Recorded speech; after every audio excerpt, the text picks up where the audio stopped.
Hi ಗೆಳೆಯರೇ, ನಮಸ್ತೆ. ನಾವು ಇವತ್ತು ಚೆಂಡು ಗಿಡಕ್ಕೆ ಔಷಧಿ ಹೊಡೆಯೋಕ್ಕೆ ಬಂದಿದ್ವಿ. ನೋಡಿ ಯಾವ ಥರ ಫ್ಲವರಿಂಗ್ ಮಗ್ಗಿದೆ. ಇದು ಇನ್ನೂ ಚೆನ್ನಾಗಿ ಬರೋದಕ್ಕೆ ಒಂದು ಔಷಧಿ ಸಿಂಪಡಣೆ ಮಾಡ್ತಾಯಿದ್ವಿ. ಏನಪ್ಪ ಅಂದರೆ ಇದೊಂದು ಚಿಕ್ಕದೊಂದು ಟಾನಿಕ್ ನೋಡಿ, ಈ ಥರ ಇದೆ ಟಾನಿಕ್. ಇದು ಕ್ಯಾನಿಗೆ ಒಂದು ಹಾಕ್ಕೊಂಡು ಹೊಡೆಯೋದು.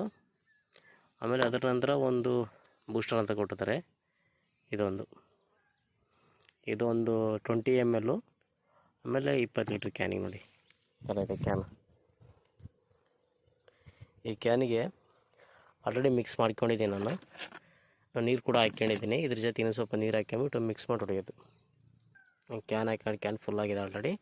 ಈಗ ಸಿಂಪಡಣೆ ಮಾಡೋದಷ್ಟೇ ಬಾಕಿ ಇರೋದು.